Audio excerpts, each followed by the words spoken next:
కల్వకుంట్ల కవితకు షాక్‌ల మీద షాక్‌లు తగులుతున్నాయి. మొన్నటికి మొన్న బీఆర్ఎస్ పార్టీ నుంచి సస్పెన్షన్ వేటుకు గురైనటువంటి కల్వకుంట్ల కవితను ఎట్టకేలకైతే జాగృతి సంస్థ తరపున ఉన్నటువంటి నాయకులైతే కేసీఆర్ కోసం మాత్రమే పాటుపడతాం, కేసీఆర్‌తోనే కలిసి వడివడిగా అడుగులు వేస్తామంటూ కవితకు షాక్ ఇచ్చారు. నేటి నుంచి జాగృతితో కాకుండా బీఆర్ఎస్ పార్టీతో వడివడిగా కలిసి అడుగులు వేస్తూనే బీఆర్ఎస్ కోసం మాత్రమే తామంతా పనిచేస్తామంటూ జాగృతి నేతలైతే బిగ్ షాక్ ఇచ్చినటువంటి పరిస్థితి మనం చూస్తున్నాం. మాతృ సంస్థగా ఉన్నటువంటి జాగృతి నేతలు కూడా ఎట్టకేలకైతే కవితను కాదనుకుంటూ ఎట్టకేలకైతే గులాబీ బాస్ చెంతకు చేరినటువంటి పరిస్థితి మనం చూస్తున్నాం. ఆ పార్టీ అధినాయకుని ఆధీనంలో ఆయన ఆదేశానుసారం మాత్రమే నేటి నుంచి తమ కార్యకలాపాలు ఉంటాయంటూ కూడా వారు కరాఖండిగా చెప్పేసినటువంటి పరిస్థితి మనం చూస్తున్నాం. దీంతో కవిత పరిస్థితి ఆ కుర్దిలో పడ్డ ఎలకలగా తయారైనటువంటి పరిస్థితి మనం చూస్తున్నాం. ఎందుకంటే మొన్నటికి మొన్న బీఆర్ఎస్ పార్టీ నుంచి తాను సస్పెన్షన్ వేటుకు గురైనటువంటి నేపథ్యంలో జాగృతి సంస్థ కావచ్చు, జాగృతి సంస్థలో పనిచేసినటువంటి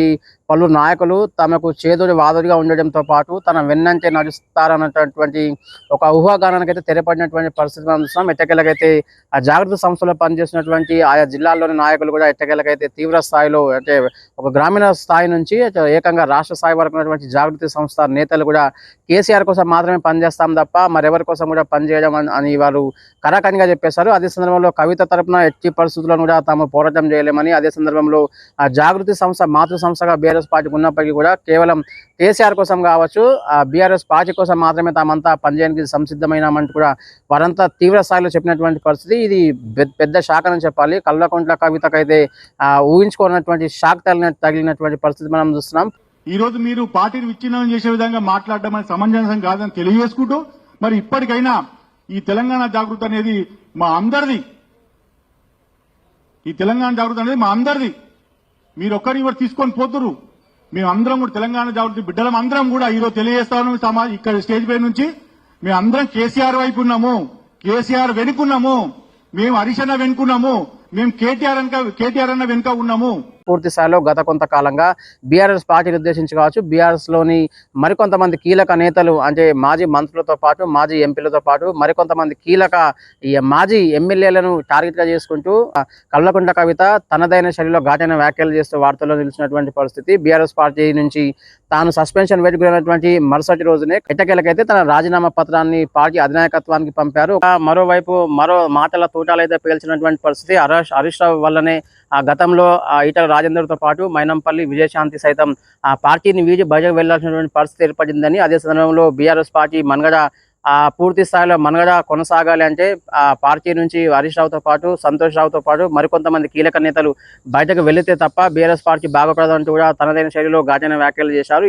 అన్న ఇవాళ మీతో బాగున్నట్టు వాళ్ళు నటించవచ్చు, హరీష్ అన్న కావచ్చు, సంతన్న కావచ్చు, కానీ వాళ్ళు మన మంచి కోరుకునే వాళ్ళు కాదు, వాళ్ళు తెలంగాణ ప్రజల మంచి కోరుకునే వాళ్ళు కాదు, వాళ్ళు కేసీఆర్ గారి మంచి కోరుకునే వాళ్ళు కాదు.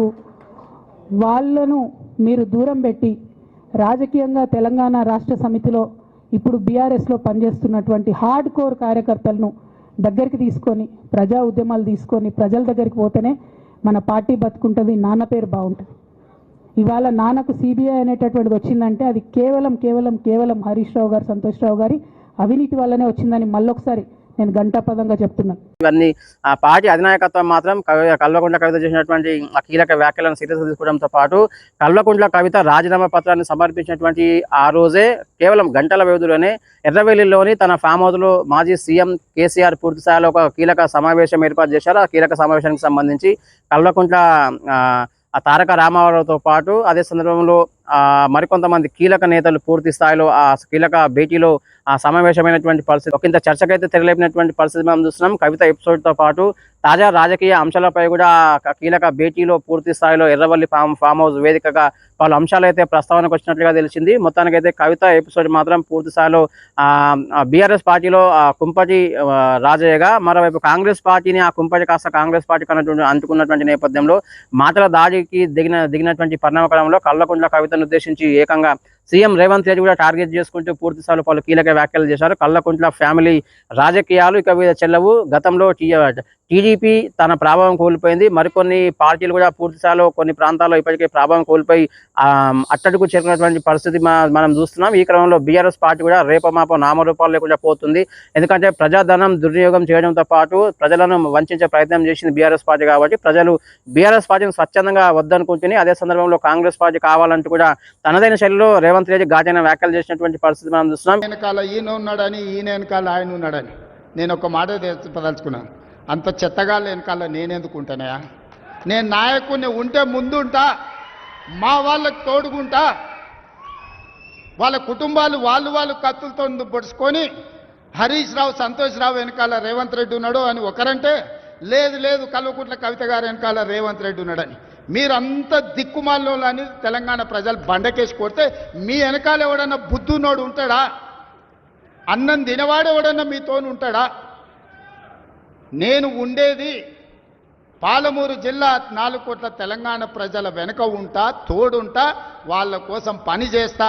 నాకంత సమయం లేదు ఇంత పనికిమాలతోని కలిసి, లేకపోతే మీకు మీరే పంపకాలలో వచ్చిన పంచాయతీలు మీరే పొడుచుకుంటారు. మేము చూస్తే చాలు. జరుగుతున్న పరిణామాలు అందరికీ తెలుసు. దయచేసి మీ వివాదంలోకి మీ కుటుంబ పంచాయతీలను, మీ కుల పంచాయతీలను మమ్మల్ని లాగకండి. మాకెలాంటి ఆసక్తి లేదు. మిమ్మల్ని ఎప్పుడో ప్రజలు తిరస్కరించిండ్రు. మీరు కాలం చెల్లిన 1000 రూపాయల నోటు లాంటోళ్ళు. కాలగర్భంలో కలిసిపోతుంది ఆ పార్టీ. ఇదంతా ఒకవైపు ఉంటుండగా మరోవైపు మాత్రం కవిత ఎపిసోడ్ మాత్రం తీవ్ర స్థాయిలో ఒక యూటర్న్ తీసుకుంది. మరో మలుపు తిరిగినటువంటి పరిస్థితి. జాగృతి తరపున ఉన్నటువంటి జాగృతి సంస్థ తరపున ఉన్నటువంటి కార్యకర్తలతో పాటు మరికొంతమంది కీలక నేతలు సైతం తన వెన్నంటే ఉంటారంటూ ఆశించినటువంటి కల్వకుంట్ల కవితకు ఎట్టకేలకైతే భంగపాటే ఎదురైనటువంటి పరిస్థితి. పూర్తి స్థాయిలో తనకు సస్పెన్షన్ వేటుకు గురైనటువంటి నేపథ్యం కావచ్చు, మరోవైపు తన రాజీనామా పత్రాన్ని బీఆర్ఎస్ పార్టీ అధినాయకత్వానికి అందించినటువంటి నేపథ్యంలో ఎట్టకేలకైతే జాగృతి నేతలు రాత్రికి రాత్రి ఒక డిసిషన్కి వచ్చినటువంటి పరిస్థితి మనం చూస్తున్నాం. మాతృ సంస్థగా ఉన్నటువంటి జాగృతి తరపున ఉన్నటువంటి ప్రతి ఒక్క కార్యకర్తతో పాటు పలువురు లీడర్లు సైతం ఎట్టకేలకైతే గులాబీ బాస్ చెంతకు చేరే ప్రయత్నం చేస్తున్నారు. గులాబీ బాస్ కేసీఆర్ కోసం మాత్రమే పనిచేస్తాం, ఇక మీదట జాగృతి తరపున తాము ఎలాంటి యాక్టివిటీ చేయబోము. అదే సందర్భంలో తమకు గులాబీ బాసు కేసీఆర్ తమకు ఇక నుంచి నాయకుడు అంటూ కూడా వారు తనదైన శైలిలో పలు నిర్ణయానికి వచ్చినటువంటి పరిస్థితి మనం చూస్తాం. ఇదైతే కవితకు మాత్రం బిగ్ షాక్ అని చెప్పాలి. పూర్తి స్థాయిలో అందరూ ఉన్న అనాథైపై ఒంటరైతున్నటువంటి కల్వకుంట్ల కవిత ఎపిసోడ్ మాత్రం రేపు ఎలాంటి మలుపు తిరుగుతుంది, మరి తనకు ఎవరు వెన్నంటే నడిచే అవకాశం ఉంది. అటు బీఆర్ఎస్ పార్టీ నుంచి సస్పెన్షన్ వేటు పడినటువంటి నేపథ్యంలో తన రాజీనామా పత్రాన్ని ఎట్టకేలకైతే బీఆర్ఎస్ పార్టీకి తాను అందించినటువంటి నేపథ్యం కావచ్చు, జాగృతి తరపున ఉన్నటువంటి మరికొంతమంది కీలక నేతలు కూడా తన వెన్నంటే నడుస్తూ ఉంటారని ఆశించినటువంటి కల్వకుంట్ల కవితకు చిట్ట చివరికైతే భంగపాటు ఎదురైంది. మరోవైపు కాంగ్రెస్ పార్టీ నుంచి పూర్తిస్థాయిలో రేవంత్ రెడ్డి సైతం టార్గెట్గా చేసుకుంటూ పలు కీలక వ్యాఖ్యలు చేసినటువంటి నేపథ్యంలో కవిత మాత్రం అందరూ ఉన్న అనాథైపై ఒంటరైనటువంటి వేళ అంటూ ఆ ఘటన మనకు చెప్పగానే చెప్తుంది. మొత్తానికి చూడాలి. కల్వకుంట్ల కవిత ఎపిసోడ్ మాత్రం తెలంగాణ రాష్ట్రంలో ఒక కుదుపు కుదిపేస్తుంది, రాజకీయంగా తెగ హీట్ పుట్టిస్తుంది. కల్వకుంట్ల కవిత ఎపిసోడ్ ఒకవైపు బీఆర్ఎస్ పార్టీ వద్దనుకున్నటువంటి నేపథ్యంలో మరోవైపు జాగృతి నేతలు సైతం కల్వకుంట్ల కవితని కాదని పూర్తి స్థాయిలో ఒక కఠిన నిర్ణయానికి వచ్చినటువంటి నేపథ్యంలో మరోవైపు కాంగ్రెస్ పార్టీ కూడా కల్వకుంట్ల కవిత అంటే ఒంటికాలపై లేసినటువంటి ఈ పరిణామ క్రమంలో మరి కవిత ఆ పైన ఎటువైపు ఎలాంటి మలుపులు తిరగబోతుంది, అదే సందర్భంలో కల్వకుంట్ల కవిత ఎలాంటి నిర్ణయం తీసుకోబోతుంది, తనకు వెన్నంటి నడుచుకుంటూ వచ్చేటటువంటి ఎవరో తేలాలంటే మరికొన్ని రోజులు చూడాల్సినటువంటి అవసరం ఉంది. ఒకవైపు కాంగ్రెస్ పార్టీ కూడా కాళ్ళు దిగుతుంది. అదే సందర్భంలో జాగృతి నేతలు కూడా తనను ఒంటరి వాళ్ళని చేసి కేసీఆర్ కోసం పనిచేస్తారని ఒక నిర్ణయానికి వచ్చినటువంటి నేపథ్యంలో మరోవైపు బీఆర్ఎస్ పార్టీలోని మరికొంతమంది కీలక నేతలు మరీ ముఖ్యంగా హరీష్ రావుతో పాటు ఇంకొంతమంది కీలక నేతలు కూడా కవితను టార్గెట్ చేసుకుంటూ మాటల దాడికి దిగినటువంటి పరిస్థితి. ఏకంగా మాజీ మంత్రి మల్లారెడ్డి కూడా కవితను పూర్తి స్థాయిలో కీలక వ్యాఖ్యలు చేశారు కవితను ఉద్దేశించి. అదే సందర్భంలో ఏకంగా మాజీ సీఎం తన తండ్రి కల్వకుంట్ల చంద్రశేఖరరావు కూడా పూర్తి స్థాయిలో తనదైన శైలిలో ఘాటైన వ్యాఖ్యలు చేశారు. పార్టీని ఉద్దేశించి, పార్టీ అనేది సముద్రం లాంటిది కాబట్టి సముద్రంలో వందల వేలాది మంది వచ్చి జాయిన్ అవుతుంటారు. పార్టీ కోసం కావచ్చు, పార్టీ ధిక్కరణ స్వరాన్ని వినిపించిన, పార్టీపై నిరసన గళాన్ని వినిపించినప్పటికీ కూడా పార్టీ ధిక్కర స్వరం వినిపించి అదే సమయంలో పార్టీ వ్యతిరేక కార్యకలాపాలకు ఎవరు పాల్పడినా సరే చర్యలు ఇలాగే ఉంటాయంటూ కూడా కేసీఆర్ కూడా తనదైన శైలిలో ఒక కఠినంగా చెప్పే ప్రయత్నం చేసినటువంటి పరిస్థితి. మొత్తంగా ఇటు కేసీఆర్తో పాటు మరియు బీఆర్ఎస్ అధినాయకత్వం, అదే సందర్భంలో కాంగ్రెస్ పార్టీ, మరోవైపు జాగృతి నేతల ఈ కఠిన నిర్ణయాలు మాత్రం కవితను మాత్రం ఒంటరి చేసేయని చెప్పొచ్చు. మరి చూడాలి రేపు కవిత పైన ఎటువైపు వెళ్తుందో, మరి కవిత ఎపిసోడ్లో ఏం జరగబోతుందో తెలియాలంటే మనం మరికొన్ని రోజులు వేచి చూడాల్సింది. Over to studio.